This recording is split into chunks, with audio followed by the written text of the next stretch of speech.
Welcome to the National Assembly of Nigeria, the country's highest legislative body. The National Assembly is a bicameral institution consisting of two chambers, the Senate and the House of Representatives.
The Senate has 109 members, with each of the 36 states in Nigeria represented by 3 senators. The House of Representatives, on the other hand, has 360 members, with each state represented by a number of representatives proportional to its population. Together, these two chambers work in harmony to make laws, oversee the executive arm of government, and represent the interests of the Nigerian people. Despite their differences, both chambers are essential to the legislative process, and their complementary roles ensure that the voices of all Nigerians are heard.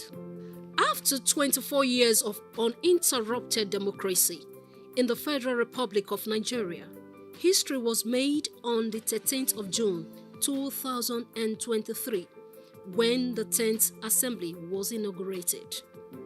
And bear true allegiance to the Federal Republic of Nigeria. to the Federal Republic of Nigeria. And that I will preserve, And that I will preserve, protect, protect, and defend the Constitution of the Federal Republic of Nigeria. the Constitution of the Federal Republic of Nigeria. So help me God. So help me God.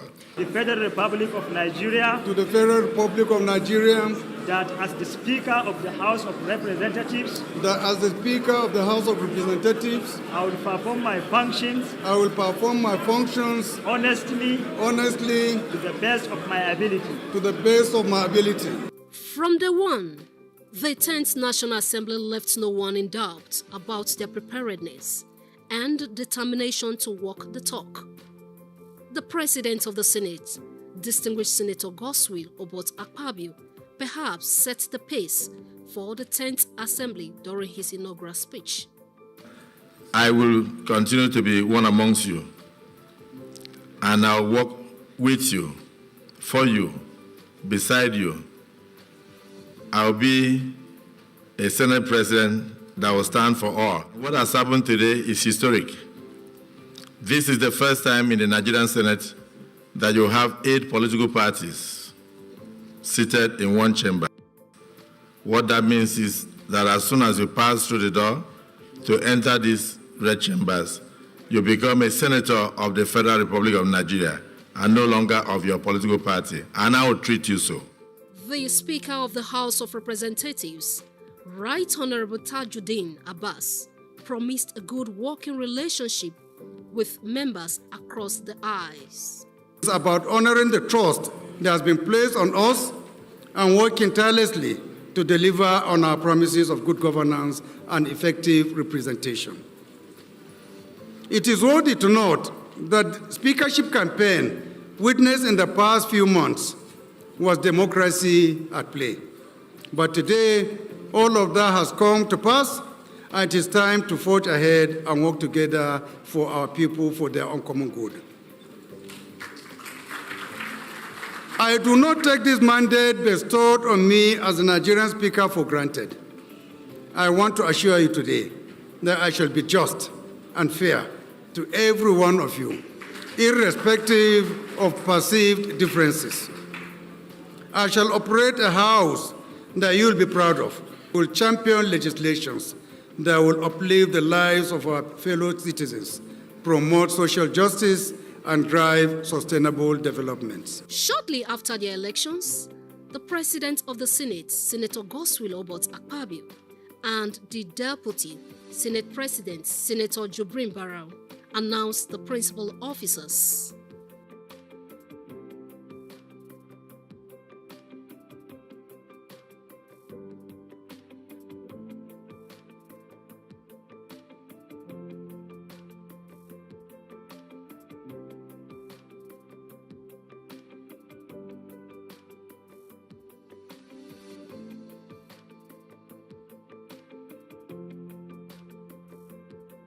In the same vein, the Speaker of the House of Representatives, Right Honorable Tajuddin Abbas, and the Deputy Speaker, Honorable Benjamin Okezie-Kalu, announced the principal officers of the House of Representatives.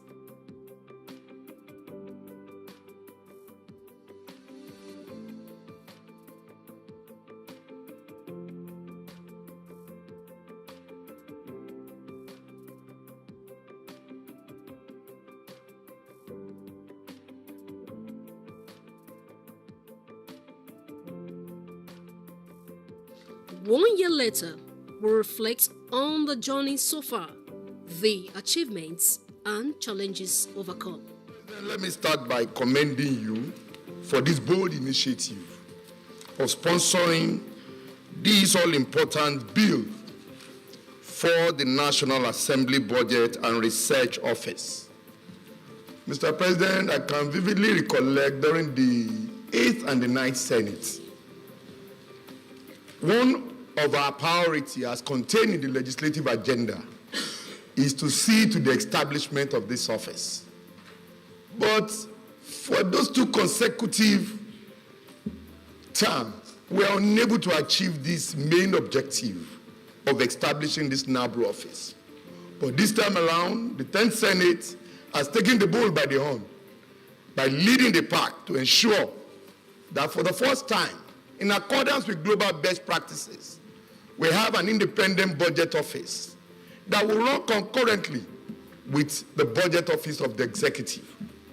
I want to call on all of us to support this bill so that people will not even know, former colleagues will not know that we don't have this legal backing for this office in National Assembly. Thank you, Mr. President. The 10th Senate should take every possible opportunity to get this bill passed and, of course, get Mr. President to assent to it.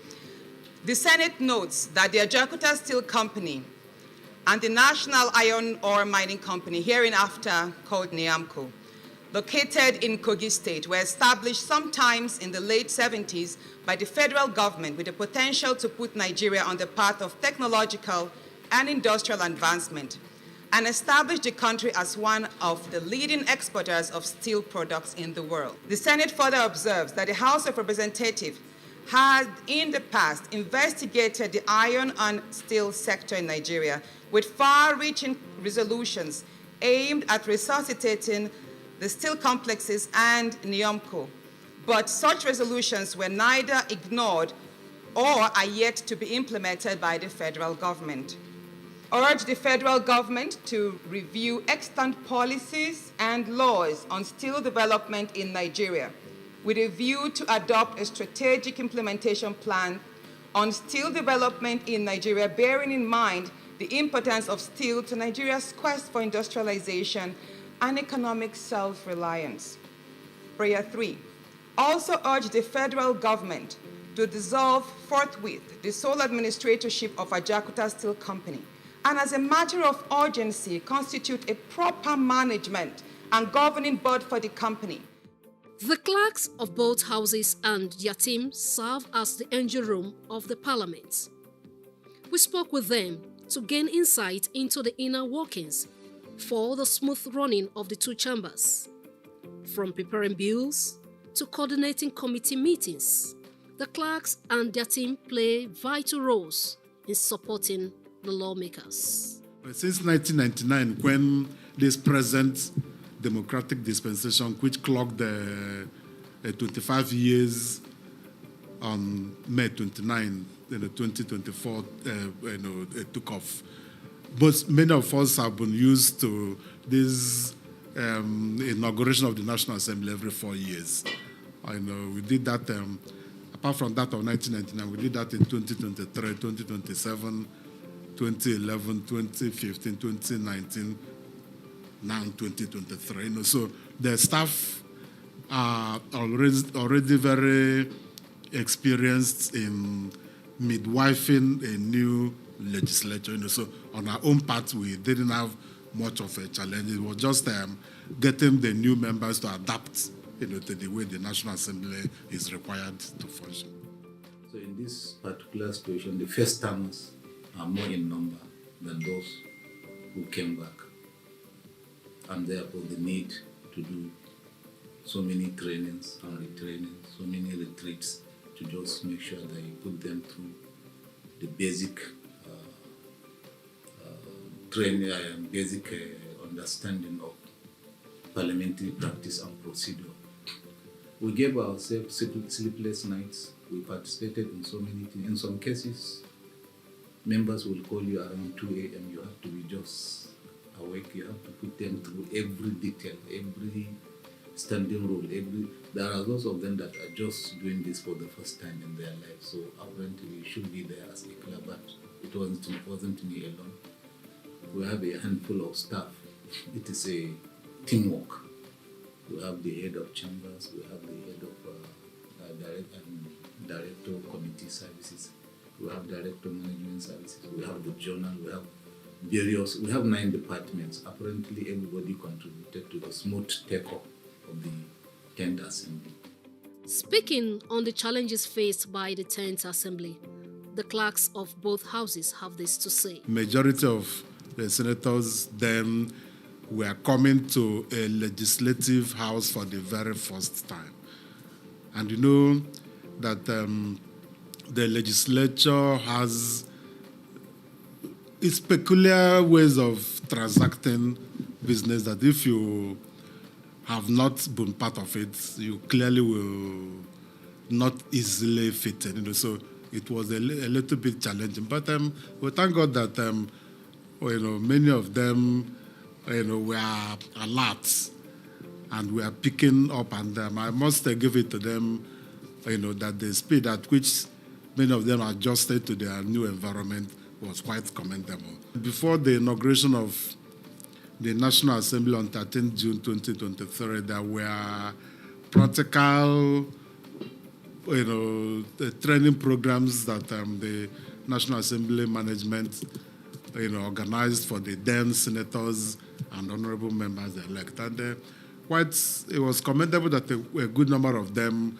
participated in those programs, and those programs helped them in adjusting to the way the Senate is required to carry out its business. In our own case, it is so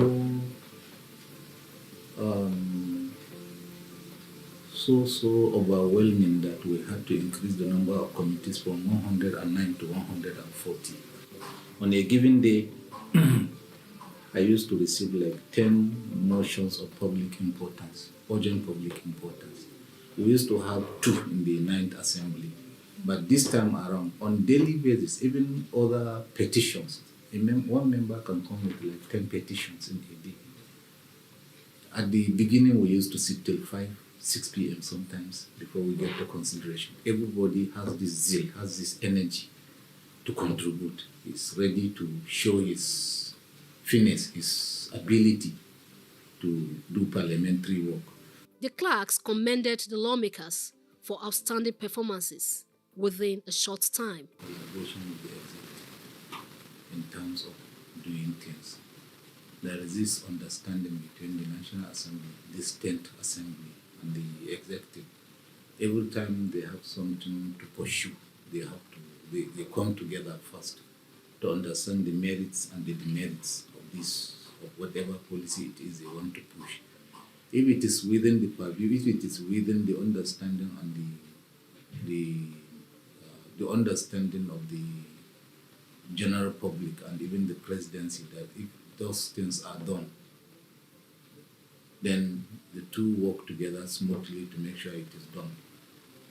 The House of Reps is considered as the people's parliament. So whatever they do is usually at least 90% in the interest of the public. If you look at the current issue of the minimum wage, you see that it will look as if National Assembly is on the part of the government and at the same time on the part of the people. They are even praying for more. Beyond the minimum wage, they are asking for a living wage for the citizens of the country. So this collaboration between the parliament and the executive has really worked to make things work out easier for us. Major achievements the National Assembly, the 10th National Assembly, has achieved is the swift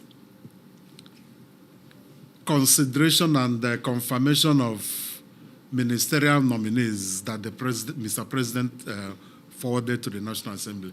You will recall that the National Assembly was supposed to proceed on its annual vacation about that period, when the Mr. President forwarded the list of ministerial nominees. But the National Assembly had to forego proceeding on its annual vacation in order to conduct the screening of the ministerial nominees, which lasted for almost 2 weeks. And they were able to clear the entire 46 or thereabout nominees that Mr. President forwarded to the National Assembly. So to me, that was a significant achievement and a major sacrifice that the members had to make, because usually the date of the annual vacation is usually known. So many members of the National Assembly had already booked, those who wanted to travel outside the country had already booked their flights and made them travel arrangements. But they had to shelve all those. There were some times that the National Assembly held sittings on a Friday and on a Saturday in order to be able to meet up with that crucial national assignment. We increased the number of matters of urgent public importance to 3 instead of the former 2 because of their zeal to want to present it. Then the motions, sometimes they are countless because one member coming with 10 and you don't know the rest what they will have. Sometimes we spend like 2 hours on the preliminaries of the order paper. So actually, this set of members are very, very intelligent and they are ready to work. So across the country, we have the likes of Amotekun, we have Neighborhood Watch, we have Ebu Beagu in the southeast. What we're trying to do and what this bill seeks to do is to streamline those activities in such a way that those organizations do not fall on the other side of the law. We don't need a soothsayer to tell us that it's timely and appropriate for us to have a state policy. The state government must embark on establishment of what we call civilian JTF to augment the effort of our Nigerian military and other agents of coercion in the operations in the Northeast. Because this is not the first time that this attempt is made. It's like we have always loved inflicting pains on ourselves. This state police had been proposed in the 8th Assembly, it failed. The 9th Assembly, it failed. Here again we are, the 10th Assembly. I want to urge all of us, we have had enough of insecurity.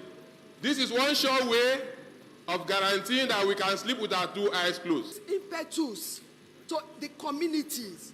You are so conscious that you have security. What we are talking about now It's the legal support so that they can arm themselves openly. That is what we are talking about. There is no need for us to go against this bill. My dear colleagues, please, let's expand our reasonings. Let's not be myopic, looking at the negative aspect of it. The benefits are overwhelming. Drafting of legislative bills in the House received a boost as Honorable Mohammed Danjuma got elected as a member, House of Representatives, representing Dawakin Tofa Federal Constituency in Kano State. He speaks on the importance of education. He stressed the need to tackle the challenge of out-of-school children. I served in National Assembly. I was in charge of drafting bills for so many years. In 1999, when democracy returned to Nigeria, I've been in charge of drafting all the bills that became act now from 1999 to 2020 when I exited service on ground of retirement. You know, every society has what we call decadence. Certain aspects of the society is getting worse and worse every day, particularly when you see our children on the street begging or committing wrongdoings, including crimes. So, you know, it was the thinking, the thought of this parliament that we want to stop seeing those children on the street. When you allow children without education on the street, definitely you expect commission of crimes. So many things will go wrong. And therefore, that bill is very, very important and is to complement other laws that regulate the educational sector.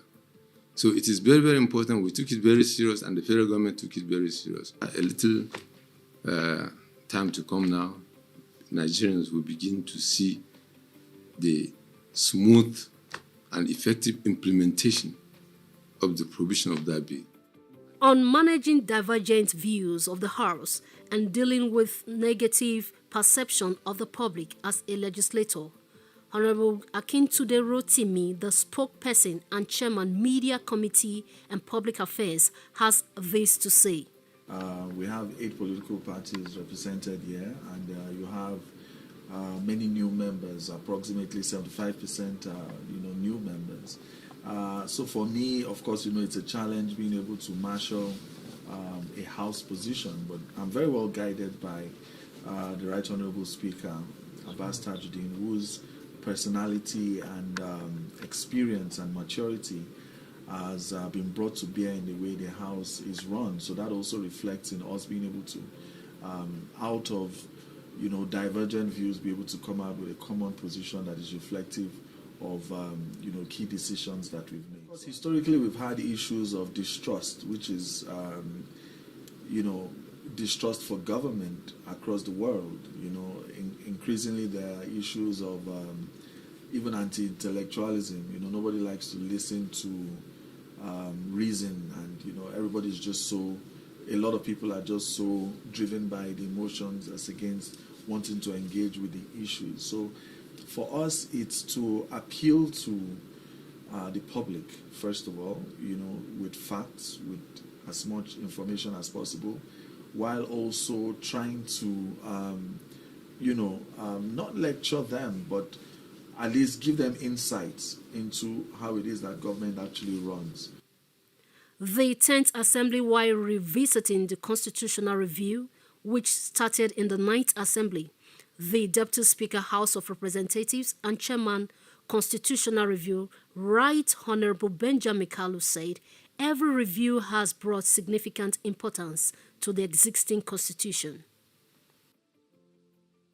As James Madison, the father of the American Constitution, once eloquently stated, the Constitution of a republic ought to contain within itself provisions for its own improvement, as time and circumstance may require. Thus, the call to action is clear, and the pathway forward is illuminated by the principles of dialogue, principles of advocacy, principles of participation, principles of unity and inclusivity. Let us heed the voices of our fellow citizens from all walks of life and engage in open, inclusive, and transparent dialogue on constitutional reform. Let us bridge divides. Let us build consensus. Let us forge a common vision for the future of Nigeria. We must advocate tirelessly for change, holding our elected representatives accountable, demanding accountability every turn. Participation is not merely a right. It is sacred duty bestowed upon us as citizens of this great nation. Call upon every one of you to actively participate in the constitutional reform process, to lend your voices, ideas, expertise, craft a constitution that reflects the values and aspirations of all Nigerians. As John Marshall, one-time American Secretary of State, once said, the people made the Constitution, and the people can unmake it. It is the creature of their will and lives by their will. A Constitution Review Committee of the 10th National Assembly stands ready to embrace the challenges and the opportunities that lie ahead, leveraging the power of technology, social media, inclusive engagement. We will ensure that every voice is heard, every perspective is considered. Honorable Kingsley Chinda spoke on Cybersecurity Crime Act, which was grossly misunderstood by the public. An example is the Cybercrime Act that we talked about. The National Assembly passed that act, and there is no need pretending. A lot of members were worried that we passed a bad law, but it is not a bad law. It is lack of understanding. And that's why we keep saying that sometimes you don't shy away from what you think is the truth and reality. The Act protects the Nigerian people. By Section 14, primary purpose of government is security of lives and property of Nigerians. And today, crime is moving from the kinetic, the physical. Major crimes are committed in the airspace. Cybercrime is everywhere. And it's easy for cybercrime to collapse a country much, much faster than the physical crime. And so that law, it's to provide that particular section that is causing all the brouhaha, is an attempt to fund the enhancement and protection of cyberspace in Nigeria. And what we did was to ask that those who also benefit from cyberspace, some persons are doing business in cyberspace, making profit in cyberspace, not you and I, not the ordinary Nigerian. As they make those profits, as they do their business in cyberspace, they pay a little token of 0.005 to the government to enable the government have more fund to protect the Nigerian cyberspace. So those that are supposed to be taxed are clearly stated in the law, not Nigerians, not the ordinary Nigerians. Honorable Mutar Shagaya, one of the youngest and vibrant members of the House, speaks on the enabling environment working across the aisle. Let me commend the Right Honourable Speaker, Right Honourable Tajuddin Abbas, for ensuring that the 10th Assembly has been a harmonious House, and particularly around the areas of intergenerational solidarity. As you can see, I'm youth, I'm under 35, and a lot of my colleagues are above 35, and yet we're able to align our thoughts and visions and come to resolutions for the betterment of Nigerians. On the performance of the 10th Assembly, distinguished Senator Ireti Kengigbe commended the Assembly with the belief that there are areas that could be improved on. Most of the committees I belong to, I think we're doing a good job. But obviously there are some where I feel a lot more can be done. Other things like, okay, as you said, I'm a new senator. I've only promoted 1 or 2 bills. I'm hoping to do more, especially with bills that are directly related to the Federal Capital Territory and no other place. Federal Capital Territory is a microcosm of Nigeria. Every tribe is represented here. And obviously, my speaking the 3 major languages fluently has been an asset, and it's helped immensely in terms of being able to relate to the people. FCT as it stands, we don't really have a problem with unity. I would personally want in the schools for it to be mandatory, and not just in FCT schools, but maybe schools around the nation, for every child to learn a language other than his or her own. Things like that help to foster unity. We are a little bit on the right track, but we can always do better. There's nothing that cannot be improved on, and the 10th Assembly can be improved on. The Senate spokesman, Senator Yemi Adaramodu, urged Nigerians to have faith in this present administration, adding that constructive advice to the federal government will help in reshaping the economy. He promised Nigerians that the best is yet to come in constitutional matters. We want to urge Nigerians to have a very fervent belief in Nigeria and faith in Nigeria that, yes, there might be times that are challenging. Yes, economically, when a journey of 1,000 kilometers starts with a step, then it means that that person is making efforts to get to the destination. So the federal government has already taken a step, and then Nigerians should watch and then be calm, and then at times give very constructive advices, suggests to government, suggests to those of us that are in the National Assembly, either through our constituency offices or even as a group, to come to the National Assembly, ask questions, then tell us what they feel and what they want us to do.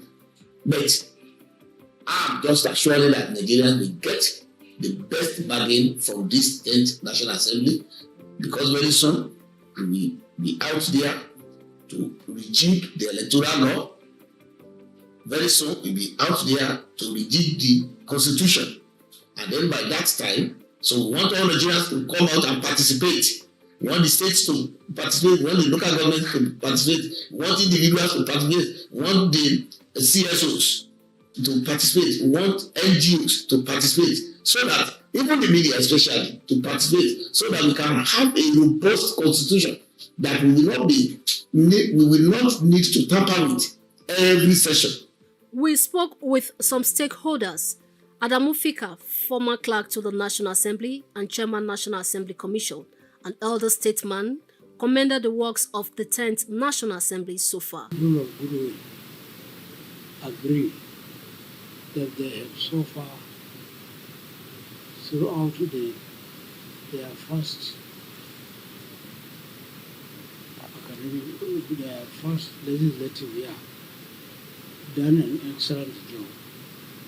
They extended the arms of cooperation to the President and the Executive. They passed many bills into law, and they have always displayed the patriotism expected of them in whatever they did.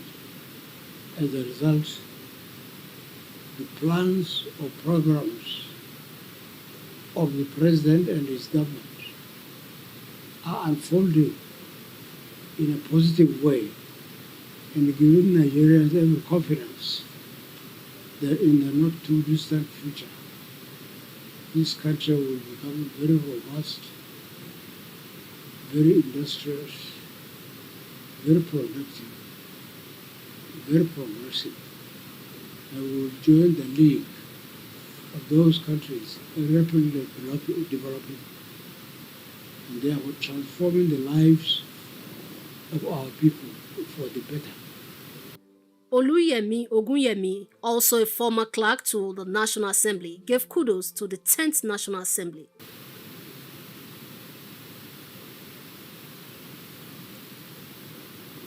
I have been following the activities in this area, and they have shown that they know what they are doing, and they are trying to go about alteration of the Constitution as specifically prescribed in the Constitution itself, in a constitutional, legal, and civilized manner. If they continue the way they are going, in the next 4 years, by the time they are completing the end of their term, we will definitely see a lot of transformation in the lives of Nigerians. He observed and commended them for establishing the National Assembly Pension Board. A board has been created by a law of National Assembly to manage the pensions of retired staff of National Assembly. The provision for the constitution of that board is being followed. During the Open Week program organized by the House of Representatives, the National Assembly clerk, Magaji Tambuwa, advised the legislators to run an open and all-inclusive legislation. Let me salute your courage and commitment to deepening democracy and fostering inclusivity in our beloved country. Together, let us work towards building a Nigeria that is just, equitable, and prosperous for all. May this effort lead to a more participatory democracy where every citizen has a sense of belonging, equal opportunities to thrive. I fervently hope your legislative decision and action will yield a lasting and impactful result that uplift and transform our nation and people. As a legislative bureaucracy, we shall continue to facilitate the lawmaking process with our support services.